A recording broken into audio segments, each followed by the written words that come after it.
안녕하십니까. 제1회 세계 한인과학기술인대회에 참석해 주신 여러분 반갑습니다. 저는 아나운서 윤지연입니다.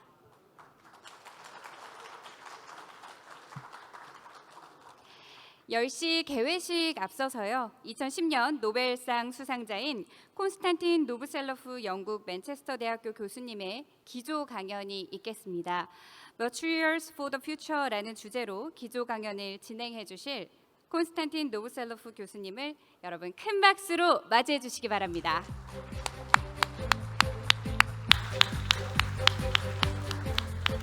Morning, everyone. It's really fantastic event. Yesterday we had a very nice lecture from Jin about the human intelligence. Now I'm going to tell you what can we expect from the future of materials and how can we bring intelligence on the material level. But the convenient place to start here would be, surprise, surprise, graphene, because it's of course one of the simplest materials you can imagine. It's the only one atom thick, two-dimensional material, only carbon atom. Nothing can be simpler than that, and yet it has a number of superlatives. So it's the thinnest possible, the most conductive, thermally conductive, impermeable, stretchable, strong, and so on and so on and so on. And because of that, there are so many different applications possible these days, that ranging from composites to energy, from printable electronics to optoelectronics. And it is being utilized already in many different applications, like pretty much all the Huawei gadgets would use thermal spreaders made of graphene, and we are working a lot on the optical modulators for telecommunication, including quantum telecommunication. Of course, some time ago, when we started working on graphene, there was this very, very simple way how to produce it. So graphene is a monolayer of graphite, and the way how we started to work with it, we extracted it simply by Scotch tape from your pencil. Frankly speaking, we still use this method in the lab even up to now. But these days, depending on the price you want to pay, on the quality you want to achieve, there are many other ways how to produce this material. Probably one of the most popular, actually developed quite strongly in Korea in collaboration with Samsung, is the chemical vapor deposition, when you run a carbon-containing gas on top of a hot metal of a catalyst, and then you basically crack your carbon-containing species, and then the hydrogen flies away, and carbon rearranges itself as a monolayer of graphene. It's a very convenient way how to produce this material in large quantities, but it actually has even more important consequences in terms of sustainability. I'm sure you've seen those pictures before, those flares and of the waste gas above the many refineries or the petrochemical plants. And of course, what they have there are the carbon-containing species like methane or acetylene, and a lot of heat, because they have to burn it. Methane is much more much stronger, much more dangerous greenhouse gas than CO2. So what we can do now, we can create those machines which utilizes the heat and which utilizes the carbon-containing species, and basically convert this waste gas into useful carbon nanomaterials like graphene or carbon nanotubes. Even more important, you can actually do it. You can because we know exactly how much carbon we convert it into those nanomaterials, we can turn it into the we can turn it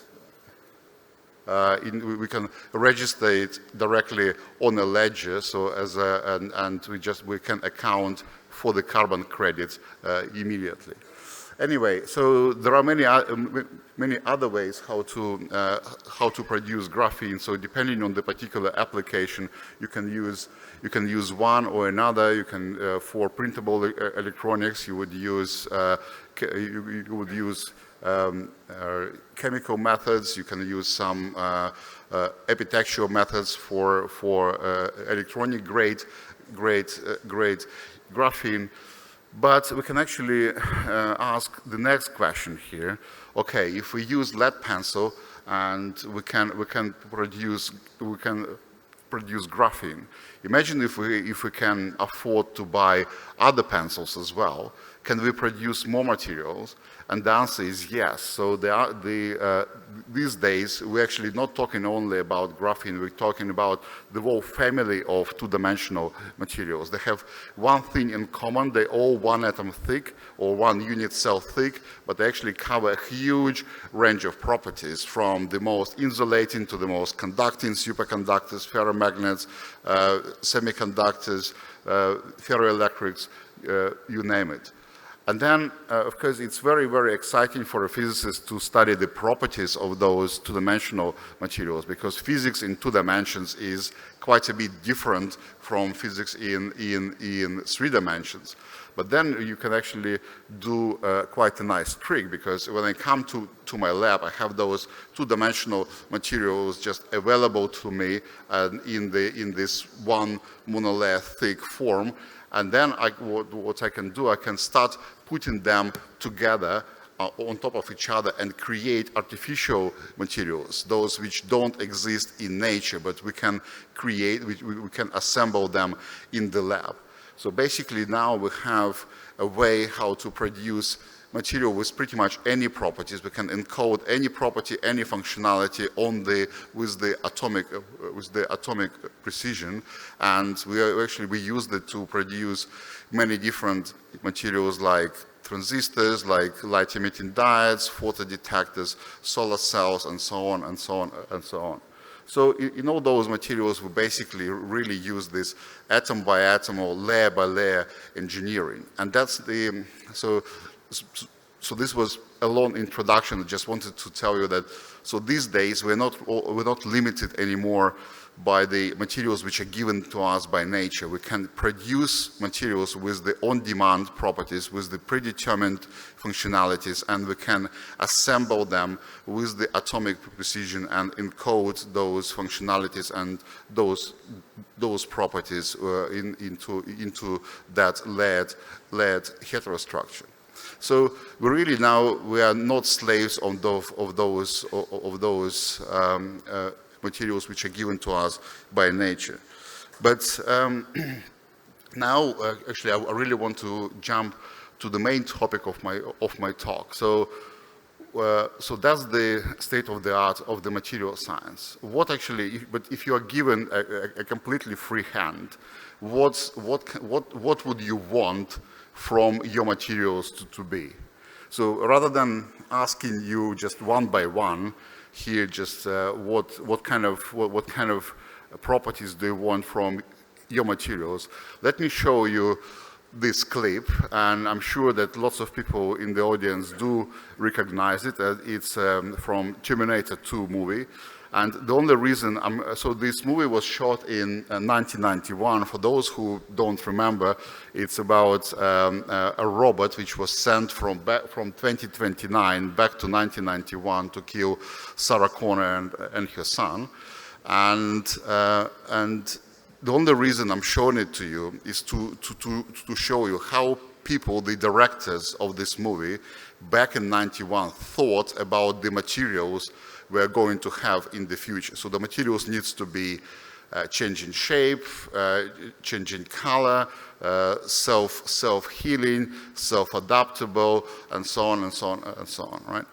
So now I have a bit of a bad news for you. So now we are in 2023, and unless we actually do something very, very radical, there is absolutely no chance we can fulfill the dreams of the director of the Terminator 2 movie. And it's not only about robotics. It's actually it's general or everything about our technology. That our technology is so-called top-down functionality. So the functionality only comes on the level of on the system level. So individual components in our technologies, they are not functional in their own right. So individual cogwheels won't do anything unless you assemble them into a clock. Individual transistors are pretty much useless unless you really assemble them in a very, very complex integrated circuits. And that's true about pretty much any aspect of our technology. Now, if you think about this, biological systems, they actually work on a completely different pretense. So there the functionality is spread across all the different levels, and that's you gain the complexity that way. And so individual proteins are functional, so individual cells, even the membranes of the cells, the organs, they're all functional in their own rights. You don't think that, okay, that protein in my finger needs to unfold, do some catalytic reaction, fold back again. No, it's actually, so they know exactly what they need to do. They react to external stimuli and do their functionality by themselves. So the question is, can we actually try to learn from nature? Can we develop materials which have this functionality, smartness, and memory in their own way? So, and that's what we're trying to work on now. We try to create so-called functional, intelligent materials which are not sitting in a particular state, but materials which can adjust their properties and according to the external stimuli, and maybe even have some intelligence in a form of memory that they can learn and they can memorize. Just let me give you one example. So graphene is being used a lot for water desalination membrane, and say in Singapore, where I'm coming from now, so 99% of water coming through the membrane anyway. So it's quite a popular technology. So there are many ways how you can do it. But anyway, so even if you have this desalination membrane, you still need to control the quality of water afterwards, because you put a sensor there, you check for the toxic particles, for the toxic species, then you send a signal to the computer analyzes it, sends a signal to the actuator, which opens or closes the valve. But imagine that your material of the membrane is smart enough to sense this, to have this sensing capability. And then once it senses something, it changes its morphology, it changes the conformation, and then it just closes and rearranges by itself. So your membrane now acts both as a sensor, as a computer, and as an actuator as well. And we're trying to bring this idea on other aspects of technology, making, for example, smart artificial organs or neuromorphic computers. It's not that easy to produce such smart materials. We know some basic principles. It needs to be multi-component, and we need to arrange some strong interaction between those components, and through this way we need to arrange the system to be in a glassy metastable state. So we need to arrange many different competing energy levels for it, so that it is So we can take it out of equilibrium and just walk through the energy landscape, through the external stimuli, and then produce the useful work this way. So the idea is not new at all. So that's exactly how the proteins in your body operate. So those proteins are so versatile because they can exist in so many different folding conformations and each of the folding conformation would be responsible for a particular chemical reaction. But those conformations are sitting very, very close in energy, so it is easy to fold, unfold, and then make this circle, this pathway on the energy landscape, and then produce a useful work this way. So that's exactly what we're trying to do with our material, prepare them in this metastable state, in the glassy state, and then extract useful work from those. So we work now not only with 2D materials, so you have to be quite material agnostic. Pretty much any low dimensional materials will do. We use a lot of quantum dots, polymers, polyelectrolytes, 2D materials, even some coughs and moths like 3D materials. You basically need something which can interact strongly with each other. Try to evoke three-dimensional materials because they only interact at the surface, not through the bulk, but the rest is fine.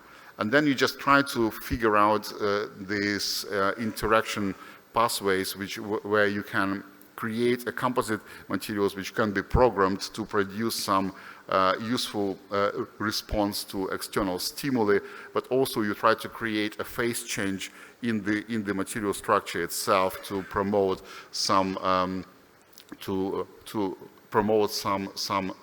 memory effect. So unfortunately it's probably easier to say than to make, because generally our traditional physics approach doesn't really help here, because in physics we mainly work with the in equilibrium state. So out of equilibrium is very, very difficult to arrange and to model. So you solve the Schrödinger equation, and then you do the perturbation theory to study the excited states, right? So how do we do it? We try to increasingly utilize machine learning, especially dynamic machine learning, and of course we have to build our robotic facilities to simulate the behavior of those materials to provide enough data for those artificial intelligence simulation. But it actually does work. So again, coming back to this problem of the protein folding, unfolding. So you can observe it. You can do experiments on folding, unfolding, and then if you can observe it so many times, you can actually predict their behavior through the neural network with some physical constraints. So we build this neural network with the physical constraint of the Ansaga principle, and then you can predict the behavior of those protein folding. You can actually try to do even more complex materials. So these days it's really one of the most exciting material is the so-called high entropy alloys. It's the alloys which consist of many different elements, and we try to program this alloy to have the biological self-healing properties. So what you see here is basically atoms, and then you drill a hole in it, and then if you give some time and if you give some energy, and if you selected the composition right, you can make it to self-heal itself. So this hole will eventually disappear. It's just behave almost as a biological structure. So, and it's quite exciting because it's the system where the entropy actually goes down rather than goes up. And again, we're trying to use the machine learning to simulate this complex behavior. So we just work on various smart membranes for ion separation, for iontronics, trying to simulate biological membranes which you can find in your body. Same principles are being used for the smart drug delivery. So the reason we all had to take a jab is because those mRNA vaccines, they're not stable in the low pH of your stomach. So, but now we can actually create a smart capsule which can be closed at one pH, open at another pH, and then it can go through your stomach back, into the intestine, just open up there and deliver the vaccine where it should be. I cannot show a proper microscopy video of those guys. They're too small. We know that they work, but they're too small for a video. But basically, same principles can be used to make a larger actuator. So you just program a material to be sensitive to a specific stimuli, and then you can make it some robotic structures out of it. So another example of a truly live dynamic material is this combination of is the so-called biological fuel cell. So you basically take a combination of bacteria with conductive polymers, and then so there are those bacteria which can emit electron, and you can collect this electron with the conductive polymer, and then use it in the external circuit. But basically, you start with individual monomers and individual bacteria, and then they help each other to grow. And then, as long as you give them enough sugar or lactose, they can grow into a real life battery. So it's a true dynamic composite system, and it is self-evolving, and we really have to use a lot of AI here to correctly describe the behavior. So I just finish with a few advertisements on our work in terms of AI. I told you that we can control now the behavior of the materials on the layer scale, but now we are trying to work it's quite popular now. People work a lot on the atomic scale, because by controlling individual atoms there, you can create many useful structures, like, for example, single photon emitters, which people use for quantum telecommunication, or very efficient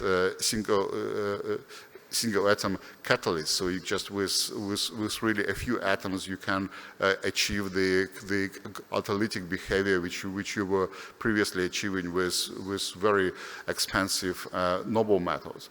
But all that again has to be done through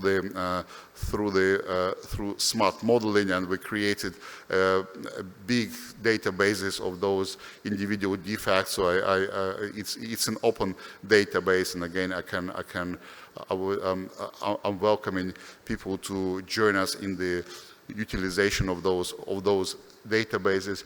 And we also work on speeding up the density functional computation, DFT computation with the use of the machine learning technology. It's not AI itself; it's just the use of the TensorFlow language for these applications.